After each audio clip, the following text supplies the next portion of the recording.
You don't always get to go out on your terms. It's a truth that relates to all walks of life, especially the world of pro wrestling. Such is the nature of the beast, it's easy to butt heads with the wrong people or just run out of steam entirely, which unfortunately results in tears and sadness.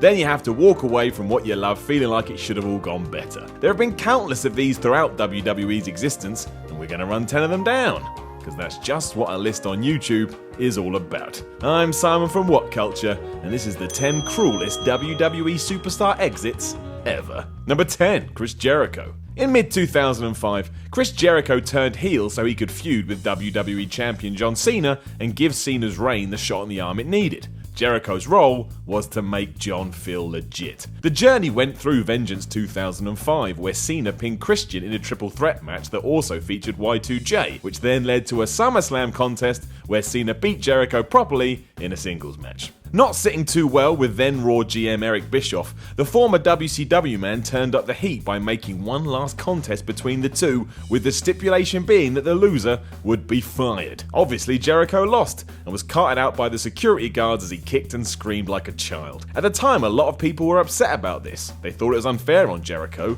especially as there was a chance we were never going to see him again. With that in mind, he definitely did deserve a better send-off, but when you learn that it was Jericho's idea to begin with, well, that kind of makes it all okay. Number 9, Goldberg and Brock Lesnar. Anyone can relate to this. If you're on your way out from a company, it's nicer to shake hands and leave with your head held high than get absolutely lambasted by about 20,000 people. That's not a good feeling for anyone. This is what happened at WrestleMania 20 when Brock Lesnar and Bill Goldberg butted heads for the first time. Because life is weird and sometimes just does whatever it wants, both men decided to leave the WWE at the same time. Goldberg's contract was coming up and he wanted out, and then Brock decided this wasn't for him anymore and he wanted to become a pro football player. Unfortunately, the fans found out this was the case and decided that the pair deserved to be taunted and screamed at like they were convicted criminals. It completely ruined and upended the match. It was a sad end for two monsters of the pro wrestling world. They both got stone cold stunners for their efforts, and this contest was left to burn in the past. And burn it does. Number 8, Batista. I like Batista. He always comes across as a genuine dude and he's kicking ass in Hollywood right now. That is pretty cool. This outspoken nature was the reason he left the WWE in 2010, happy to tell anyone that he was going because the direction the company was heading in wasn't his bag. Didn't like PG. Even with all of this, he did come back in January 2014 to win the Royal Rumble and in the process, annoy a load of fans. Falling foul to the Daniel Bryan movement, Big Dave was roundly rejected, which was made even worse by the fact he didn't want to return as a face anyway. He wanted to be a heel, which would have tied nicely into the whole revolt. After losing to Bryan in the main event of WrestleMania 30 and feuding with The Shield as a member of Evolution, it all culminated with an unhappy Batista demanding a title shot from Triple H. When he was denied, the animal simply waved goodbye and he left. When he was interviewed later backstage, he simply said, "This sucks." While it did make for a good TV storyline, there was also some truth to the situation.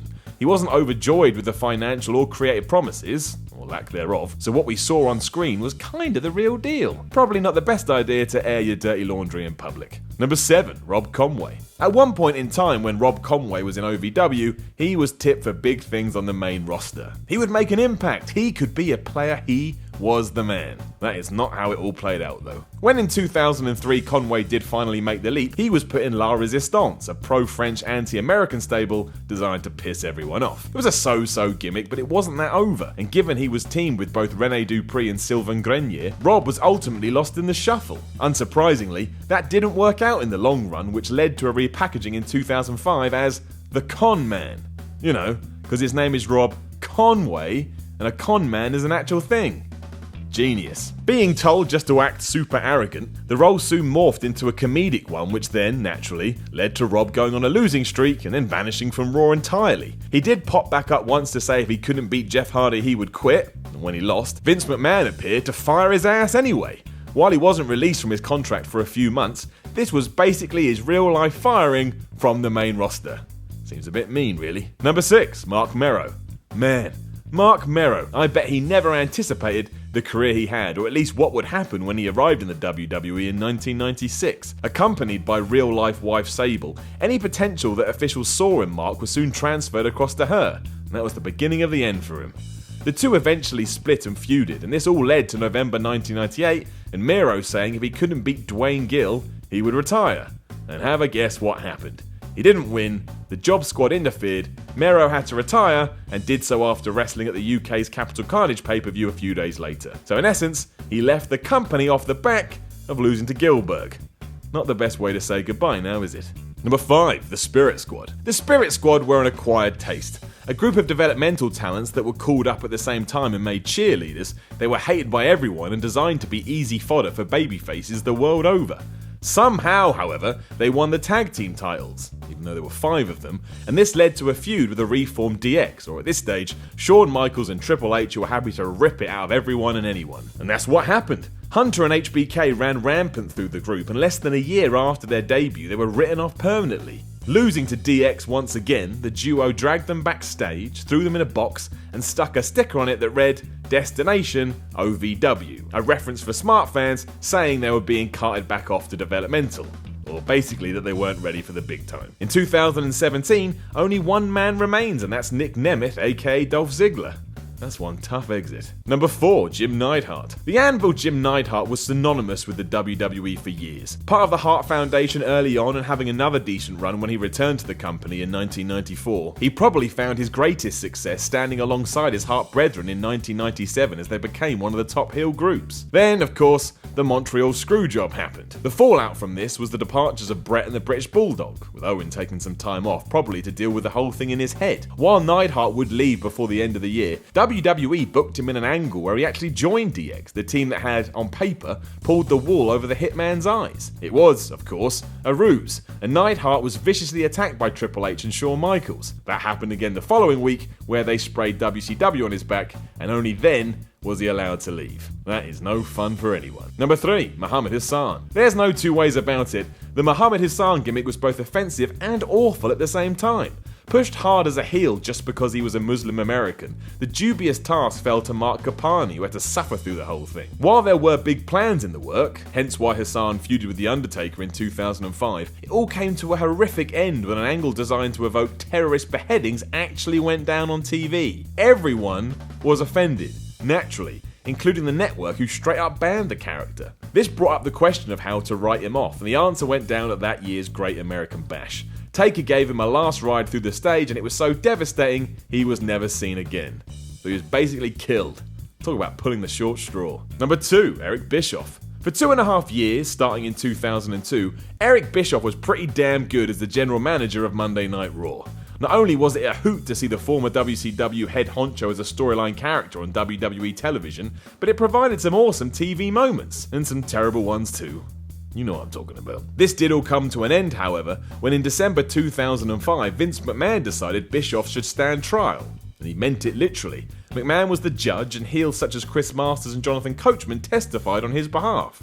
It was really weird. This all built up to the end of the show where Eric was summoned to the ring and swiftly fired. If that wasn't bad enough, Vince then threw him into a garbage truck.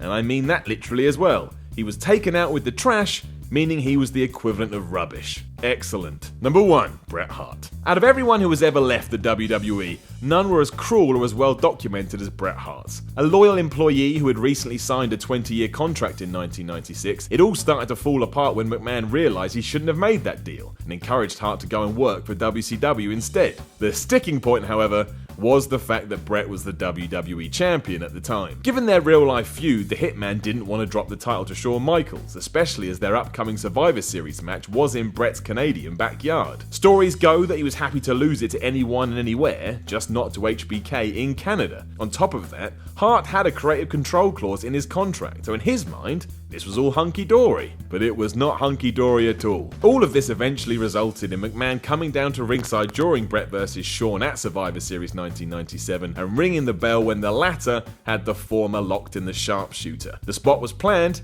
the outcome was not. Even though Hart didn't submit, Michaels was declared the new champion. Straight away, Bret realised he had been double-crossed, spitting at McMahon and destroying the ringside area as the show came to a close. Backstage, he then thumped the WWE chairman in the face. That is a sad, sad way to leave somewhere you have made your name, and it will forever be the harshest exit for a pro wrestler. Unless the day comes when someone is fired out of a cannon, but that is not likely. Know of any other cruel WWE exits? Let us know in the comments below, and then don't forget to like, share, and subscribe. You can even come tell me on Twitter at SimonManor316. I am Simon from WhatCulture, and I will speak to you again soon. Hello, I'm King Ross. I've been asked to shield some merch, but since I don't get a cut of my own merch, I'm having nothing to do with it. So here's Hobo Joe to do it for me. Shield that merch, take this microphone. Hi, I'm Hobo Joe, and I've got some t-shirts. So we've got a Bullet Club one. It's Bullet Club, and the young bucks, nice and colourful there. You can get these signed at WCPW shows by all of your favourite wrestlers, and me, but you probably don't want that. That one now. Oh, this one. That's the Prestige. The World Cup, for our lovely World Cup. What else? We've got Cody Rhodes. And the last one.